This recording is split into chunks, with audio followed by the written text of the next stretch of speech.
mudanayaal iyo marweyn soo dhawaada muuqaalkan wuxuu noqonayaa muuqaalkeenii tobnaad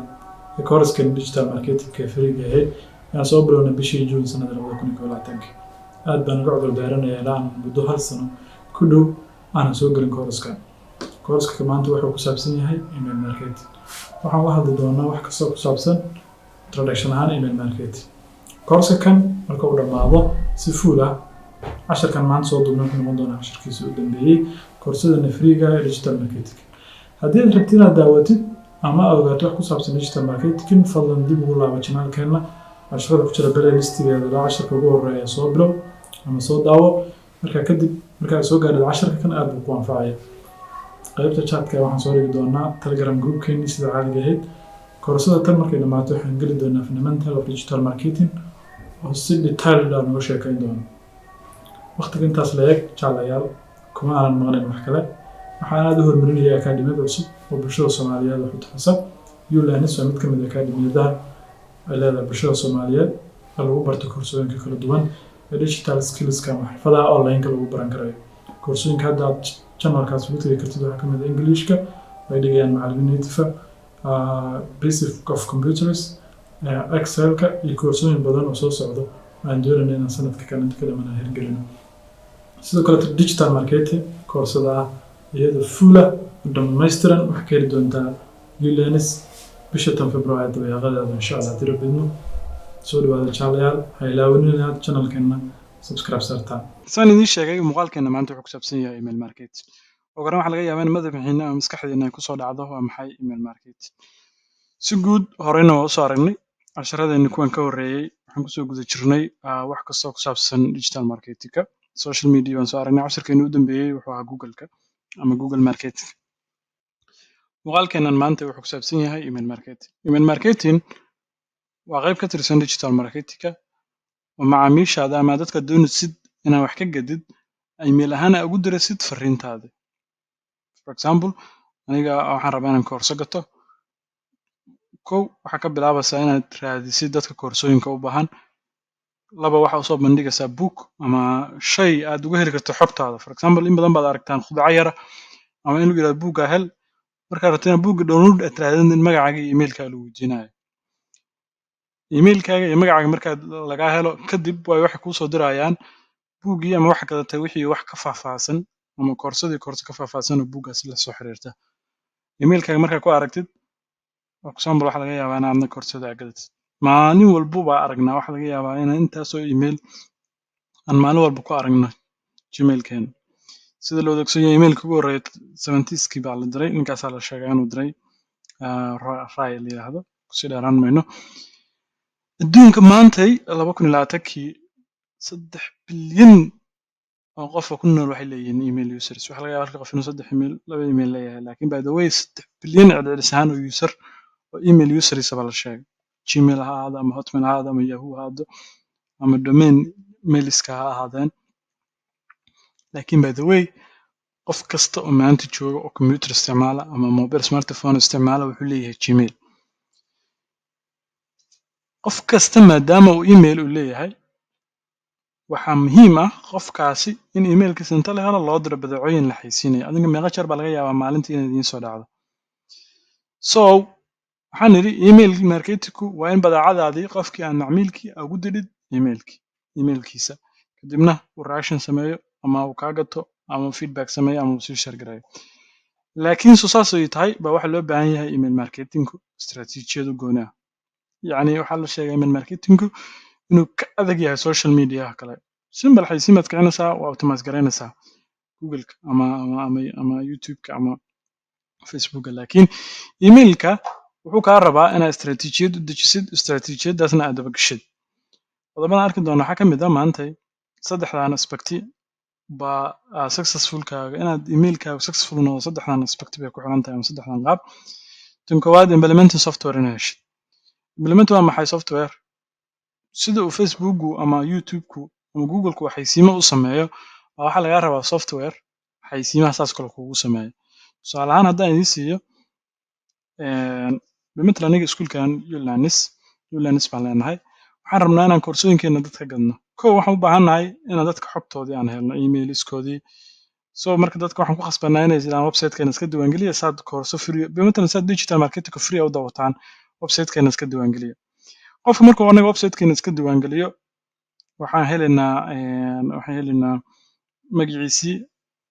emailkiisa waa waxa ugu horeeya soo ma jeedid waa emailkii passwordkiis isagaa samaysanaya lakin anaga waxaan u baahannahay waa maxay waa emailkaas first nameka iyo last nameka baan u baahana kadib ama excel aan ku qaadan ama websiteku dee wordpresska isaga kuu kaydinayo xogta dhammaanteed markuu xogta kuu kaydiyo waxaa u baahan tahay inaad didhid xogtii so waxaad raadsanaysaa softwarada emailiska implementationska loo yaqaano kuwooda ugu caansan adduunka haddaan wax idinka tuso waxaa la yihahdaa mailchimku waa midka ugu caansan inta ugu badanna la isticmaalo uguna waqtiga dheer mailchimku waxaa la sheegaa xilli hore baa la sameeyey so mailchim wuxuu ka saacidayaa qofka laba qodob kow qofka inuu yeesho inuu samaysto form uu xogta ku aruuriyo dadka dee ma wada laha haddii wordpress website leedahay laakiin ama website kale aad leedahay kow waxa u baahanta inaad samaysato form aad xogta dadka ku aruurisid labo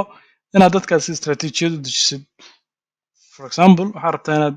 hal mar bulk sms dadka dhan u wada dirid dadka qayba kusoo jawaabta qaybna kuma soo jawaabin kuwan kusoo jawaabin waxaa la rabaa inaad email kaleeto oo ku khasbaya inay yani kusoo jawaabaan inaad mar kale u dirid so mailchimp wuxuu kaa saacidayaa wuxuu leeyahay automation platform oo ah dadkan 7 beri furin emailkaas haddana emailka hore ka duwan iigu dir okay kuwii furay ee aan koorsadaadii gadan laakiin isku dayey meel dhexa uga haray matalan wuu furay emailkii kadib linkigii buu click soo siiyey markaad linkiga click kusoo siinaysid buu click soo siiyey kadib markuu click soo siiyey koorsadii ma gadan meel dhexu ka haray kuwa inta click siiyey aan gadan koorsadana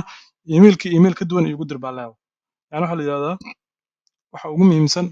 platformskan lagu qiimeeyo waa 3 qodob qodobka koowaad waa inuu deliverability-ga waa inuu horta dari karaa wax jira meeqa spam ba aragtaan gmailka wuxuu leeyahay folder on spam la yiraahdo spamska haddaa fiiriso gmail 100 qof kuu soo diray baa ka buuxa waxaa laga yaabaa inay xayeysiin yihiin gmailka meesha inboxka meeshiis kale wuxuu leeyahay haddii aan idin tuso gmailkayga for example haddaan idin tuso gmailkayga meesha ay ku taalo waxa ka buuxa permissionka waxaa ka sokeeya iyadana ku jirta qayb kaleto oo la yiraahdo spams oo iyadana sidebarka ah laakiin meesha inboxka qayb kaleto oo gooni wada permissionisa buu leeyahay so waxa ugu muhiimsan hadda instagram kan isoo diray kana mid kale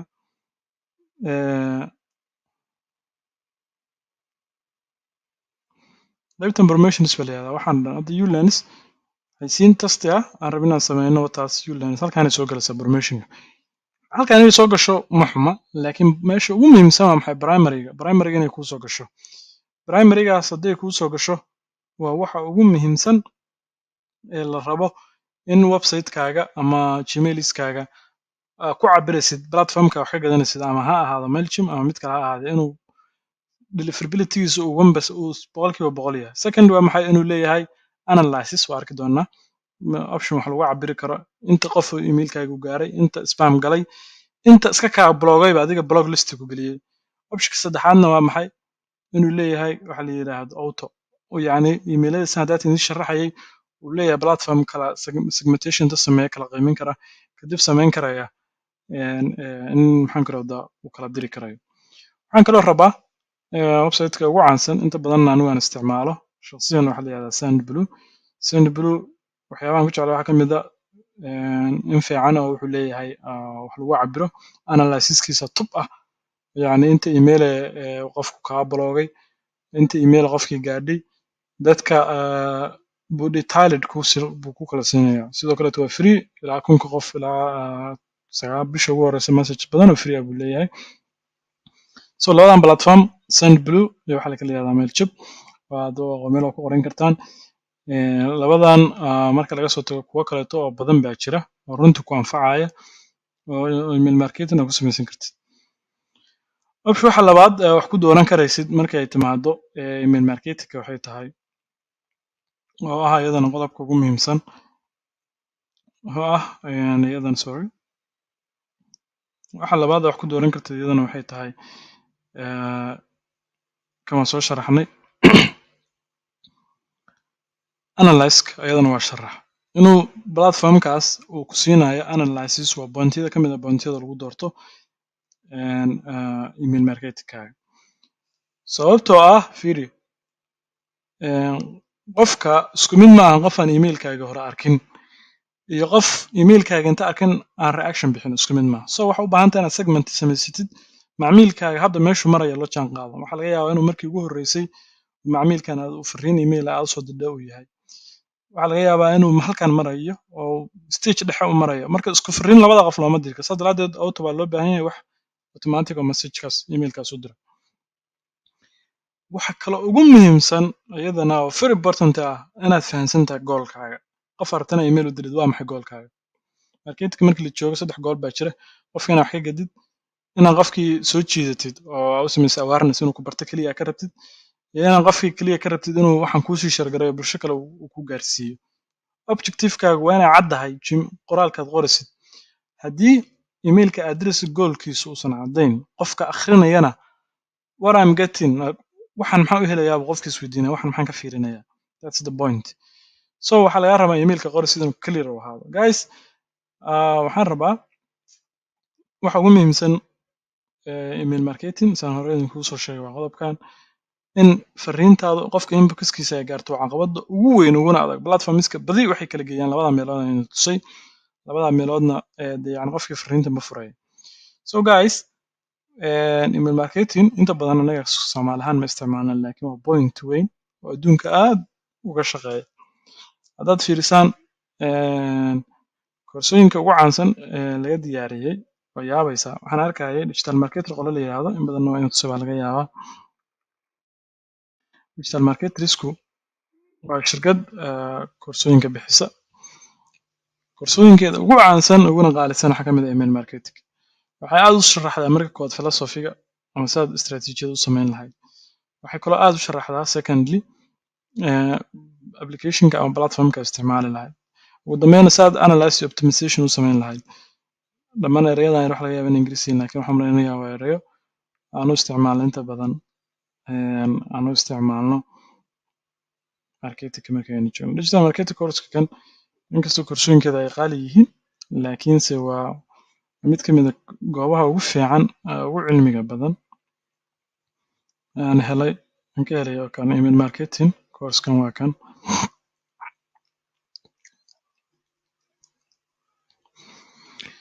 guys caawo waa course $495 baa lagadaa course-ka kan caawo insha allah waa wuxuu noqon doonaa course-kii casharkii u dambeeyay ee ku saabsan course-yadana free ahayd digital marketingka insha allah isla bisha tan waxaan soo saari doonaa